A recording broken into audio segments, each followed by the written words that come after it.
bwe yali ayogerako eri eggwanga ng'ennaku z'omwezi 20 omwezi guno ogwa Museenene omwaka guno ogwa 2021 omukulembeze w'eggwanga Yoweri Tebwabulwa Kaguta Museveni yalagira poliisi okukola ebikwekweto ku batunda ebijimusa by'ebirime kubanga bino kyazuulibwa nti bikozesebwa mu kukola bbomu basobole okuggyamu abakyamu oboolyawo ababitunda eri abatujju. The detonating code which was recovered seems to be imported from a manufacturer, but for the others the ammonium nitrate is an ordinary fertilizer.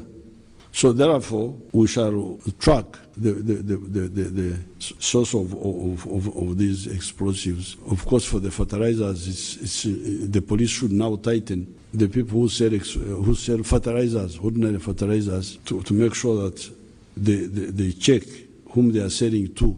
Olwaleero poliisi etegeezezza nti egenda kukwatagana ne minisitule y'ebyobulimi n'ekitongole ekikebera omutindo gw'ebintu mu ggwanga okukola ebikwekweto baggyemu abakyamu oboolyawo abaguzi abatujju ebijimusa ebyandikozesebwa ku birime ate okubikola mu bbomu. Bw'abadde ayogerako mu lukuŋŋaana lwa bannamawulire ku kitebe kya poliisi e Naggulu, omwogezi wa poliisi mu ggwanga Fred Enanga agamba nti baakulondoola abatunda ebijimusa mu bbanga eritali lyewala okulaba nga baggyamu empulubujju. Bikwekweto bino bye tukola ebyokuziyiza ebikolwa eby'obutujju omuli n'okukola bbomu mulimu ebikozesebwa mu sekita eyo mu abo abatunda ebijimusa abantu ba bulijjo nga mwe muliyo n'abalabe be bagula ne batwala ewaka ne bakozesa mu kuzimba bbomu ez'obulabe eri eggwanga Uganda. So situnnaba kufuna lipoota nzijuvu eva eri komanda atwala ekitongole ekya Agricultural Police.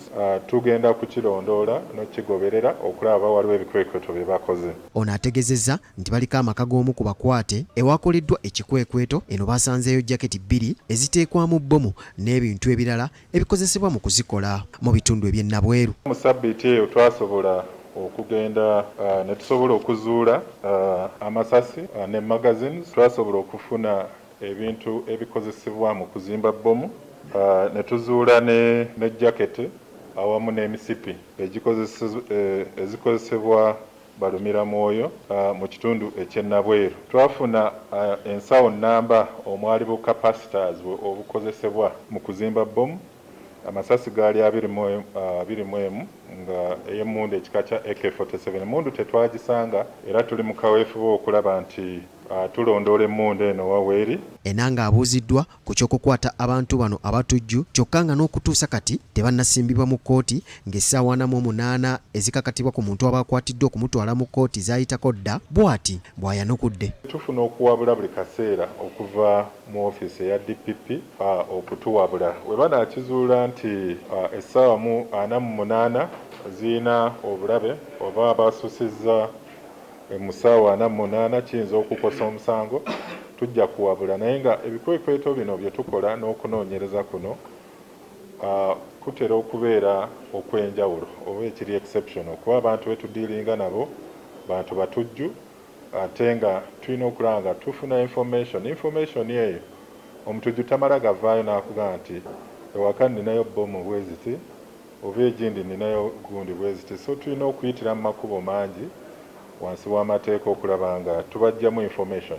Poliisi etegeezezza nti ebikwekweto byakukolebwa okufuuza n'okunoonya abatujju bano kubanga balinga kajegere, era wano wasinzidde n'ategeeza nti baakufulumya olukalala lw'abatujju n'ebifaananyi byabwe wamu n'abo abagambibwa okuba nti be babavujjirira oba bateekamu ssente oluvannyuma lw'ekiragiro ky'omukulembeze w'eggwanga. Kyokka ategeezezza nti okunoonyereza kukyagenda mu maaso era ekiseera ekituufu ebifaananyi bino n'olukalala bijja kufulumizibwa. Omwaka guno bbomu eziwerako zitegeddwa mu bitundu by'eggwanga ebitali bimu naye ng'ezikyawawazizza abantu amatu zeezo okwali yatugululwa mu maaso g'ekitebe kya poliisi mu Kampala ku luguudo olugenda ku Paalamenti omwafiira abantu abawerera ddala 7 omwali n'abatujju bennyini ate abasoba mu 30 ne balumizibwa bya nsusso.